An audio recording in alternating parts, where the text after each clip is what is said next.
En fait, ce que je trouve incroyable dans cette histoire, c'est qu'il me semble avoir écrit une fiction qui s'est déroulée devant mes yeux, à mon corps défendant. Vous voyez, tout s'est passé comme dans un film, je dirais. Je suis allé à la nage sur cette île. Je suis arrivé malheureusement de nuit. Là, j'ai vu qu'elle était habitée, je ne savais rien sur cette île. J'avais eu juste une image, j'avais fait aucun renseignement, rien. À peine si j'avais essayé de la trouver sur Google Earth, mais je ne savais pas trop, j'étais jamais allé chez ma tante, quoi que ce soit, bref. Et là, quand je me suis rendu compte qu'elle était habitée, ben, j'ai eu peur, quoi. Parce que je m'étais là caché derrière un rocher. Je venais de débarquer de 14 heures d'avion, j'étais lessivé, mais j'avais été attiré au point de mettre ma vie en danger, parce que il y avait de la mer, c'était la nuit, je ne connaissais pas les marées ni les courants. Et de suite, ça m'a mis, pack, ouais, je rentre, il y a quelqu'un, je rentre sur le territoire de quelqu'un. Donc là, d'un coup, l'île est devenue un territoire habité.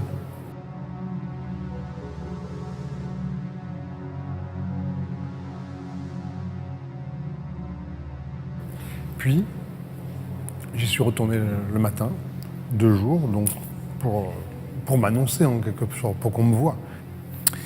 Et donc, je leur ai simplement proposé de louer un morceau de terrain et d'y construire mon atelier. Tout en sachant que je n'ai jamais eu vraiment d'atelier. Donc, c'était vraiment...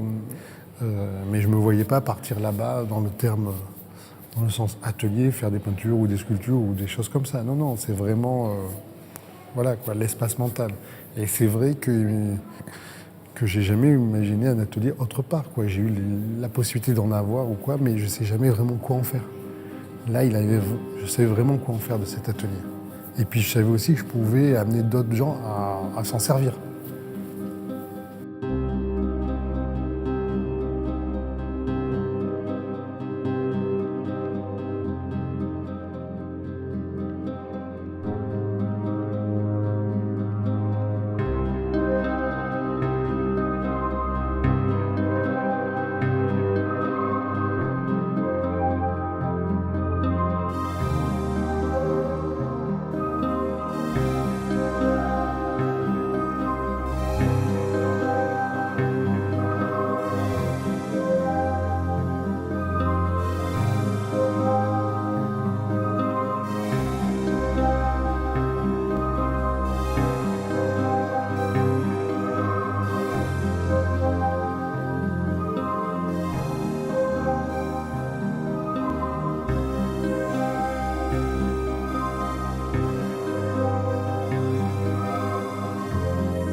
Dans la démarche de Mathieu, je ne pense pas que ce soit une démarche exotique. Ce n'est pas le voyage en Tunisie de Paul Klee. C'est pas, il ne va pas chercher du soleil pour s'inspirer. Il n'est pas comme Gauguin ou je ne sais qui. Je crois que c'est vraiment mettre à l'épreuve sa réflexion de jeune artiste d'aujourd'hui à un endroit où plus personne ne puisse le regarder. C'est-à-dire se déconnecter totalement du regard habituel qu'on peut porter à l'art contemporain. C'est vrai que c'est assez étrange le milieu de l'art contemporain, comment il s'est développé, parce que finalement, il est devenu effectivement international tout en étant un monde dans lui-même, avec ses codes, qui sont des codes internationaux, mais qui, même si à l'intérieur il y a des œuvres d'artistes de beaucoup de nationalités, donc qui devraient être quelque chose de très ouvert, les codes sont tellement les mêmes que donc on est dans un même système de pensée, quasiment nous spectateurs en face de l'œuvre. Et c'est là où je me suis dit qu'il fallait expérimenter un autre art, et ensuite cet autre art, ou cet art d'ici, le mettre là-bas pour voir ce qu'il devient, le ramener pour voir s'il transforme les choses, tout en sachant que je ne vais pas transformer le cadre ici. Mais par contre, ce que je peux peut-être transformer, c'est d'un coup le système de pensée du spectateur. C'est comme ça que j'ai été amené à amener des artistes sur place pour produire des œuvres, ou pas d'ailleurs, parce que Kujunga, par exemple, n'a pas produit d'œuvre. Elle a juste vécu le moment, comme on pourrait vivre dans un atelier, parce que l'atelier c'est un potentiel, et c'est aussi un potentiel donc mental. Il y en a d'autres qui ont donné des œuvres à amener là-bas, ou des œuvres que j'ai choisies parce que je savais qu'elles allaient être intéressantes à intégrer. Et puis d'autres qui ont donné des protocoles à réaliser sur place. Voilà. Et puis le choix, c'est pour ça qu'il y a aussi des chorégraphes ou un architecte, c'était pas de dire on va faire toutes les catégories artistiques. C'est simplement que tout s'est fait par des liens d'amitié. Et ça s'est fait par des liens d'amitié parce que je pense que pour amener des gens à ce genre de travail, il faut qu'ils soient en confiance.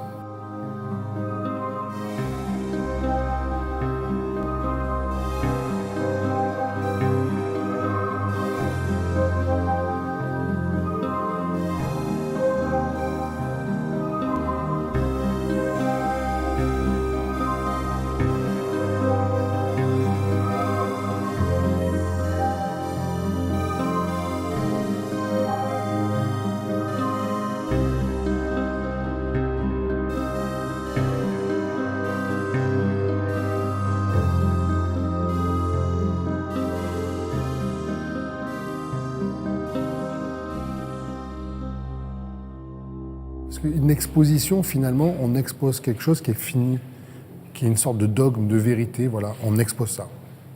Là, je propose aux gens de regarder, de partager finalement une expérience que j'ai faite, avec des éléments qui sont des œuvres d'art, qui sont plus ou moins narratives, plus ou moins explicatives.